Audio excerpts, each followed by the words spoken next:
બધાને જય શ્રી રામ, જય માતાજી, જય બજરંગબલી. આજે અમારો દિવસ છે રાજસ્થાનમાં ત્રીજો. અમે જઈએ છીએ કાં ચાલ્યા દીપા? સાવરિયા શેઠ. એમ નહીં બોલતા કે મને ખબર જ નથી. બંધ કર. આ દીપો એમ દાડે દાડે મગજમારી બહુ કરતો કે જઈ ભાઈ આ દિવસે માર પડવાનો છે. આજે અમે બેઠા મૂકવાના છે. અરે તું ભૂલે, કાલે રાતના બહુ ખતરનાક કર્યું એને. આ તમને છેલ્લે કેવા ઘરે પડતા ના કહી દેવું કે પેલા દર્શન કરી લઈએ ભગવાનના, પછી તમને કેવું છે દીપાએ કાલે કર્યું ને.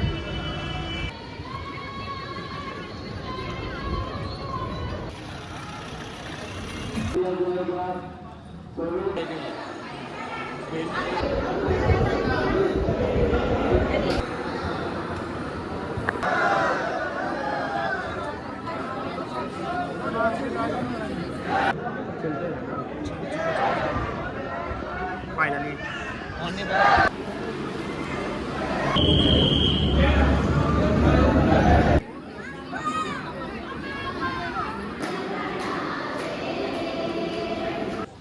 भाई साहब इतना मस्त दर्शन थे गया ने, मारा भी मस्त थया. जय भाई तमारा कम्प्लीट. दीपा आवाज आवाज એકદમ દીપો તો બધી જગ્યાએ ફાવી જ જાય. કારણ કે દીપો નામ ડુગરી આપણે ને આપણે જન્મ જ એવી રીતના લઈને આવેલા એટલે બધી જગ્યાએ ફાવી જ જઈએ. હમણાં હું ચાલતું છે એટલે કે હમણાં ચાલતું છે, જેવું ચાલતું છે તેવું ચાલતું છે, પણ ચાલતું છે. મની દેવે બ્લોક કરેલા છે કે આ જે જગ્યા છે ને ભાઈ, દિલથી કેવું ને,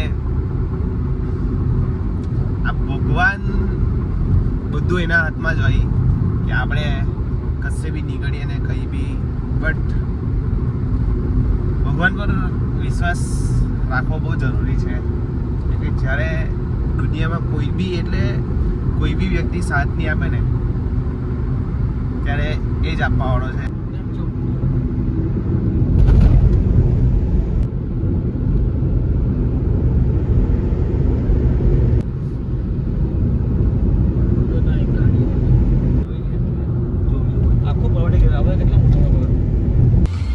ને જયભાઈ ની મોબાઈલ ચાલતી હે. આ દીપો ખાલી આ હોશિયારી મારતો હે, બાકી જયભાઈ એને મૂકે ને એની કઈ થાય બી નહીં. બોલો એટલું મને ખબર છે. આ ખાલી છે ને, આ ખાલી હોશિયારી મારે, એનામાં કઈ મળે નહીં. એને એક જ બે ગુસ્સો મારો ને એને છડી મારો, એના છડીના પાટિયા તોડી નાખું. જયભાઈ મૂકને એને કેરા તું બાયલું મારું બોલ, તને છડીમાં એક ગુસ્સો મારો ને તારા દાંત તોડ નાખું મેં. ઓય ખાટુ શ્યામ, સાલાસર બાલાજી ને સાવરિયા શેઠ. હવે દેવોના દેવ દીપો શામલાજી આવી ગયા. હવે વિચારેલું નહીં, મેં તો ખાલી એક જ વસ્તુ વિચારીને કે મારે જવું છે બસ, ખાલી ખાટુ શ્યામ. પણ ભગવાનની મરજી હોય ખબર ને, ગમે તે રીતે બોલાવે જ. મેં એટલું માનું કે આ બધું જે થતું છે એ ભગવાન જ કરતા છે. આપણે મારા હાથમાં તો કંઈ નહીં મળે. ભગવાન જ સારું કરશે, જે કરશે તે. હવે તો મને ભગવાન પર જ વિશ્વાસ છે. બસ જલ્દી સારું થઈ જાય.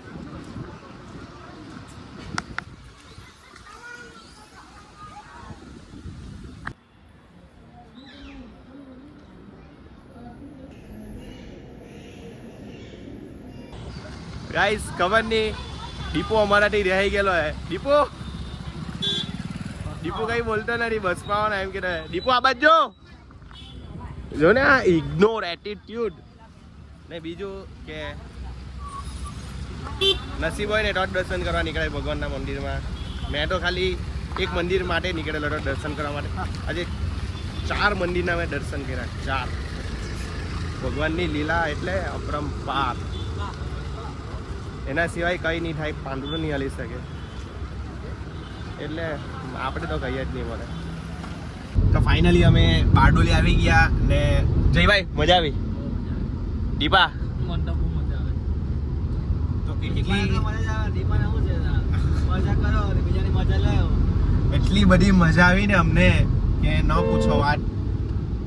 જે 3 દિવસ અમે રિયા સાથે 3 ફર્યા, મેં તો ખાલી એક જ જગ્યાએ દર્શન કરવાનું વિચારલું, ખાટુ શ્યામ બાબાનું, પણ સાલાસર બાલાજી, સાવરિયા શેઠ, છેલ્લે કયું ગયું શામળાજી. મેં વિચારેલું નહીં કે આટલા મંદિરના મેં દર્શન કર્યા, પણ ખરેખર બહુ એટલે બહુ જ મજા આવી. તમે પણ જાઓ. ભગવાનની ટ્રીપ તો નહીં કેવું, કેમ કે આ ભગવાનના આપણે આસ્થા જોડાયેલી છે ભગવાન સાથે, તો એને દર્શન કરવા માટે જાઓ. ખરેખર બહુ જ એટલે બહુ જ મજા આવશે. ગોવાથી માંડીને બધી જગ્યાએ બધા જ જતા છે ફરવા માટે, બટ મારે એટલું કેવું કે ફરો યાર, ભગવાનના દર્શન કરો ને બસ. મારે એટલું જ કહેવું હતું. તો બધાને જય શ્રી રામ, જય માતાજી, જય Bajrangbali, and thank you so much. આ રીતે તમે સપોર્ટ કરતા રહો. આ યુટ્યુબ પર મેં વિડીયો એના માટે મૂકું છું કે કંઈ તો હવે કરીશ ને કંઈ કરવાનું જ છે. હું કહી દી સાચી વાત કે ખોટી વાત? ચલો તો બધાને જય શ્રી રામ. જય શ્રી રામ.